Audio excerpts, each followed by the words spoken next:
Before I start this video properly, I feel like I need to say a few things. The first will be in regarding to the content of this video. While yes, there have been many other people within the community, such as Retalius, Brozyme, Ashisagi Tenno, and a few others have already addressed these topics, I'm simply giving my insight on them as someone who has played the game for a long time, while still actually having a good amount of respect for it.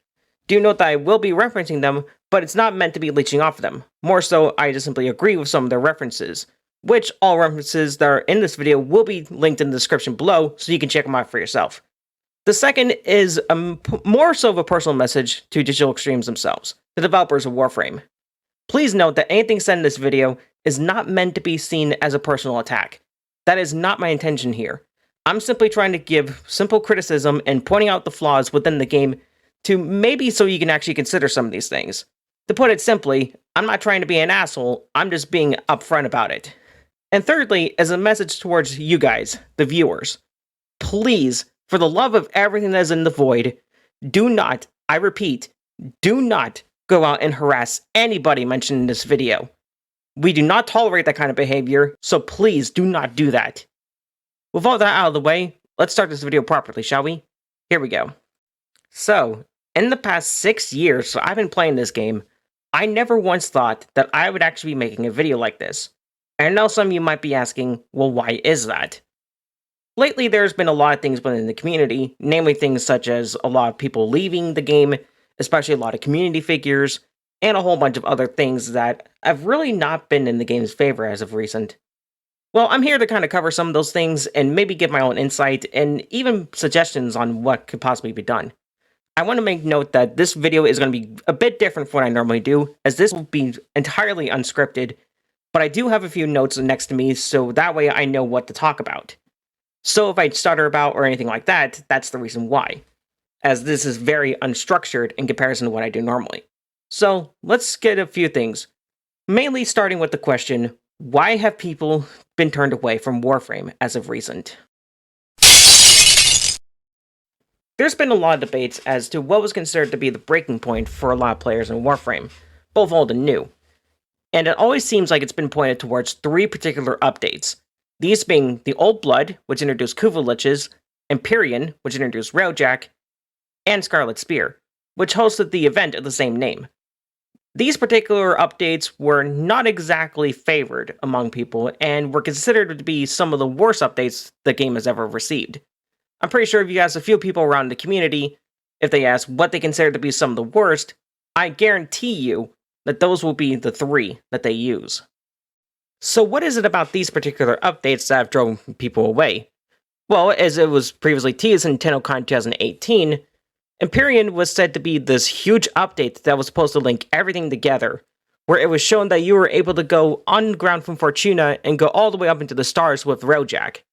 And the addition of Kuva-Liches was said to be this huge boss-like enemy that would be like our toughest challenge yet, while also connecting with Railjack.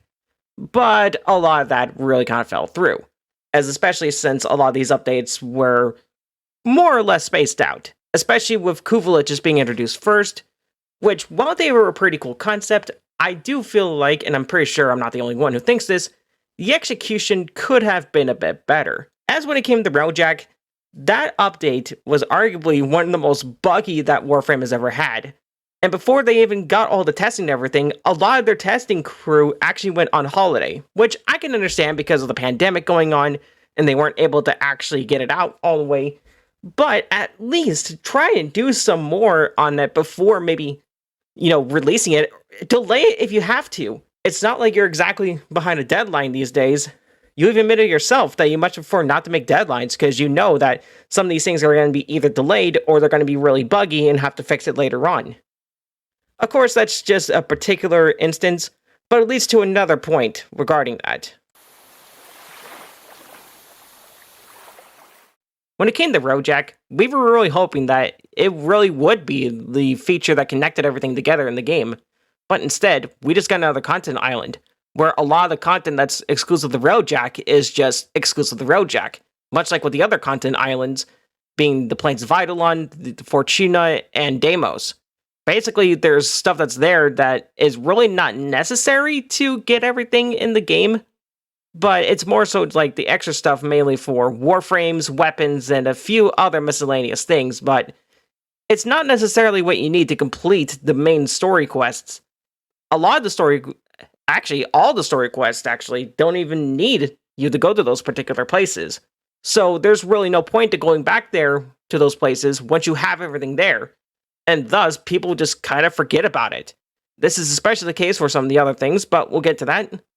Which kind of leads to the biggest gripe about the Warframe in particular. Welcome to the rice fields, motherfucker! When I've had many conversations with people about Warframe, and especially those that have played it for a bit, one of the most particular things that I hear the most is that the game is too grindy. And I can definitely see why that is. You need to do a lot of farming, naming for particular resources that are only dropped from specific locations, not necessarily behind content islands, but under particular nodes or planets, and among many other things that you could be spending hours on to where you might not even get what you want, and at most, you're better off getting these things for platinum, which is kind of a disappointment because some of these things that they kind of want you to farm for, but if they give the option to buy it with platinum, then what's the point? This is especially the case when some of these things are very ridiculous when it comes to their RNG. Which kind of goes with another topic regarding this. The Fitness Gram Pacer test is a multi-stage aerobic capacity test that progressively gets more difficult as it continues. Level and reward scaling is not exactly what you would expect it to be. You would think that if you stay longer in an endless mission such as defense, survival, or disruption, that you think that you would probably get better rewards. Well, that's not exactly the case. All the items are either on a rotation or they have just a very set particular percentage of their droppage, which leads to potentially spending hours, even maybe weeks, trying to get a particular item. One infamous example actually being the Exceltra and the Icarus blueprints, both of which are found on Uranus, which is a disruption mission. As you can see by this, both of them drop at a 1.25%. Now, it doesn't matter how long you go into the mission, no matter how many rounds you do, it'll stay at that particular percentage. I do feel like that if they wanted to improve some of this, they could actually increase it slightly as the levels further up. Not by a huge margin, but just small enough to be noticeable. So say for the next round you do, instead of it being 1.25%, it goes up to 1.30% or 1.45%. You know, just enough for it to be noticeable, but not too much to where it's ridiculous. So it's not much of a challenge. I do feel like this is something they could implement, but whether they decide to do that or not, that's up to them. But of course, that's going to be another topic later on. But this also goes into one other particular topic regarding leveling.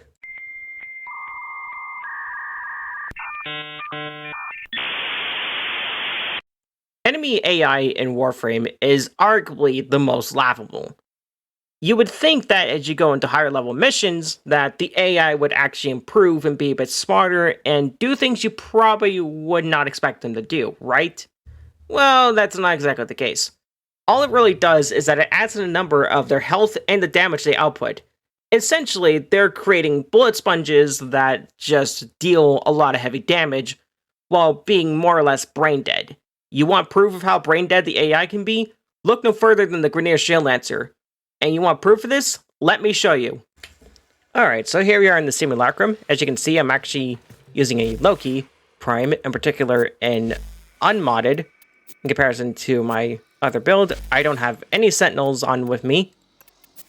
So I'm going to show you just how, well, let's just say, entertaining that the enemy AI in this game is. So I'm just going to have all this off, pretty much. I'm not going to be invincible. I'm not going to pause the AI. The enemy level is at its max for me.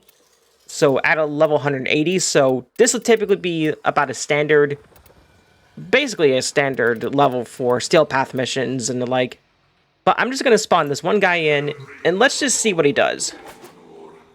Now, you would expect a unit with a body shield and a full auto pistol that they would actually be doing something smart.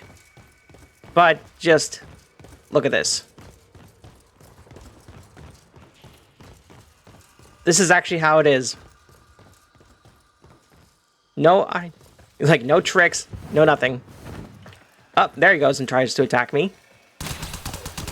So he's got a few shots on me, okay. Let's see what else he does. What if I can near him? Okay, he just bashes me. Well, he actually got me. So, maybe not exactly the greatest, but you can kind of see how simplistic this AI really is. But, while that may not have been the best example, that should show you the state of the AI in this game. Now, back to the actual video. So as you can see, not exactly the smartest enemy AI in a game now, is it? Of course, there have been plenty of other people that have pointed this out, but I'm just one of the many few that are just pointing this out even more. Which, of course, with all the damage thing, this kind of goes into another particular topic. Now that's a lot of damage! For some time now, the game has solely been based around how much damage you can actually output and kill enemies. Not about how much you can crowd control or how much you can defend. No, just basically just doing damage, and that's really it. This actually has made it to where a lot of frames are actually not used as often as other ones. Like, there's a reason why people use Chroma, Sarin, and a few other DPS frames in comparison to some of the others, and thus some of them have actually not been used as much. One prominent example I can think of, actually, is Loki, where most people try to say that he is useful in some ways, but I would argue he's probably one of the most least useful in the entirety. I actually started a thread on the forums about this, and I got some very interesting activity, which I did not expect. I'll leave a link down to it so you can actually read it for yourself, but I got some pretty interesting responses in it. So because of mainly all this damage-centered gameplay, there's also was a particular thing that actually happened as well. Would you believe me if I told you that at one point, you were able to actually single-handedly do a Steel Path mission solo by just pressing the melee button and nothing else? Well, as proven by Quite Shallow in her video, link to that will be in the description, that was actually possible. Because during a time, melee was actually far more superior in doing damage in comparison to primaries and even secondaries. With the wide variety of melee weapons, especially things like heavy blades and the like that deal a ton of damage, these were mostly favored in comparison to actually using guns. Which kind of led to another particular topic, which, see how a lot of this actually goes together? Nerf this! If you had to get onto one particular developer for nerfing anything in a game, that would actually be Warframe. Because over the past years or so, there have been a ton of nerfs left and right, some of which don't even make the most sense. I'm sure that there's a whole comprehensive list of all the nerfs that's been done, but once in particular I do remember was during Scarlet Spear, in which Korra and Limbo were partially nerfed for that particular event, because they found that it was easy to do that, and so in response, they nerfed it. And of course, who I mean by they, I'm of course talking about the developers. Which, let's actually get on to them, shall we? Hey, listen! So it should go without saying, before I even talk about them, I just want to say this. I have nothing but respect for the developers of Warframe. Those being like Rebecca, Steve, Scott, and a whole lot of those guys. I have nothing but respect for them. But I do feel that there are a few points about them that are worth calling them out for. One of them being their lack of listening. Well, they do say that they actually do listen, and I actually do believe that. However, it's kind of been proven time and time again that the listening is kind of selective and not exactly what most of the community want. A very good example of this is actually when it came to Universal Vacuum, where a lot of people just wanted to have a vacuum effect in the game, just period. Not having to have it on a particular sentinel, not having to have it as a mod, just have it indefinitely. But instead of that, we simply got a band-aid fix for it by having all sentinels be able to use vacuum and having a beast equivalent known as fetch. Which, in a game like Warframe where you're moving fast and actually doing a lot of things, it's kind of hard gathering resources unless you're doing solo or anything like that. But it's mostly effective if you actually do it in a squad, but you have to do particular types of farming in order to do that. So having Universal Vacuum would actually be very beneficial, but they decided to not do that and instead just gave a band-aid fix. This is also similar in the case with Universal Medallions. Remember when I talked about the content islands and I referred to another particular point? Well, what I was referring to was actually the Conclave. Now, let's be real. Nobody really plays Conclave, and especially Lunaro. Like, does anybody remember Lunaro? I sure don't. But they, for some reason, have still kept it around. So, when Universal Medallions were first released, people were actually using it for the Conclave to actually get standing with that. While these are actually good medallions, they are already rare as it is. But because one person on Twitter actually complained about it, that they were using it for Conclave, they decided to actually nerf that to where it's only for these universal syndicates. Those being, Steel Meridian, Red Veil, those guys. You weren't able to use it for Conclave or anything else like that. It was kinda dumb. Which, let's be real, again, nobody really plays Conclave. But this also goes over a particular point which, before I actually get into that, I kind of want to give you a brief history lesson. Oh shit, here we go again. So let me give you this history lesson. In February 23rd, 2019, community figure Retalius made a video called Warframe, the Corruption of Digital Extremes. In this video, he talked about how he kind of felt that some of the things going on back then were not exactly the greatest when it comes to this. Of course, Retalius's rhetoric, while may seem harsh, but it was kind of necessary. Now, I do think that he could have done it in a better way. He even said it himself in his follow-up, but it was to get their attention. And in response, DE kind of responded to this by saying that it was a personal attack against them, which I've seen this video all throughout, and not once did he ever say anything that could be seen as an attack towards any of the devs, not even by name, the only one really being Danielle, but even then, it wasn't anything, attacking them. So it was very much an overreaction, to which many people in the community were actually siding with Retalius, stating how it was actually very good points and everything else like that. So when Retalius actually made his follow-up, he actually got an email from Digital Extremes actually apologizing about that, and saying essentially that they would try to better their communication in the future. I'll put it up on screen right now. Do note that this is kind of long, so if you want to pause the video and read it, do feel free to. But essentially, this kind of leads to the other topic that I was talking about, and arguably the last one that I'll be referring to in this video. It's time to stop! So while DE has stated that they have actually wanted to improve a lot of their communication and a few other things since the whole thing with Retalius, there still have been a good amount of hypocrisy since then, and even before. Such is the case with Sabuchi, another Warframe community member, where he, after having not logged in for 2 weeks, found that he was permanently banned for really no reason. And it was found out because he had 2 Zaws that were named inappropriately according to that, even though he had these particular Zaws in his inventory for 3 years. So where this really came from is not really certain. There's also another bit of a smaller hypocrisy regarding that. Now, they say in the region chat not to use profanity, and there's even a profanity filter in the game. In a game that's rated M for mature, but they can go on their dev streams and say stuff like this. Probably Asteroid, I think, is kind of what we've been kind of bouncing around. I think so. We think, well, obviously we hope it will feature prominently with new content that's coming out this year, like Venus. What perfect timing to say asteroid. Venus and things like that. Why? Oh, because of ass? There it is. There you go.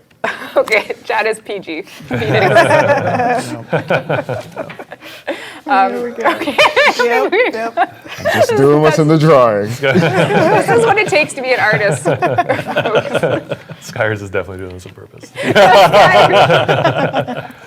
Skyers is back there. Skyers is the MVP. It's important to shape the buttocks. It's true. Warframes are technologically advanced warriors. Oh, You're always looking at that when you're playing. Yep, Exactly. Absolutely. It's an important part of the body. I think this is prize-worthy if I've ever seen it. So let's do So what I'm getting at from this is, we're not allowed to say certain things, and yet you're allowed to say these kind of things on your streams, which you broadcast to over thousands of people? Yeah, that's not hypocrisy. I don't know what it is.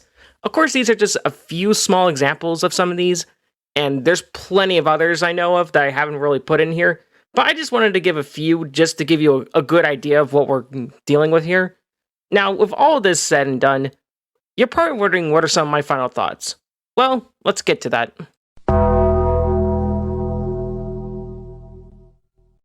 So with all the things I've said in this, you're probably wondering the one particular question. What exactly is my stance on the state of Warframe?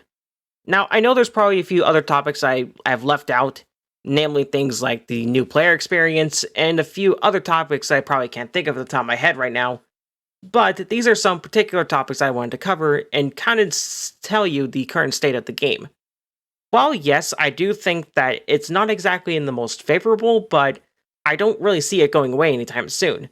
I still very much enjoy the game, but I do wish that it could be better improved, not only for old players such as myself, but also for new players. So with some of the things I've said before, DE, if you so happen to be watching this, which I don't know if you are, maybe try and take some things into consideration that I have said. Or don't, it's completely up to you, of course. You're free to do however you wish, but do know that we as the community would very much like to see this game improved and not see it die. We don't want this to be another Battleborn or anything like that. This game has a lot of potential. Don't waste it away. So, in response on Digital Extremes, do I think that Digital Extremes actually does care about the game and its player base? Yes. Do I think that they've been going about things the wrong way? Also yes. Do I think that there's some people in the dev team that could probably step down and maybe let some new people in? Again, yes. Of course, again, it should be stated that this is not meant to be, mean or anything like that. I'm just being straightforward about this. So, with all this said, that's just kind of my opinion on all of this. But what are your guys' thoughts? Let's have a discussion going. Either place it in the comments or join the Discord server and we can have a conversation going on about this. I'm more than interested in hearing what you might have. But with all that said, I do hope that you actually enjoyed this if you've actually stuck around for this long. As recording this, I have no idea how long this video is going to be, but I imagine it might be a reasonable length. But with that said, I do want to thank you for sticking around if indeed you still have. And until then, stay true, Tenno.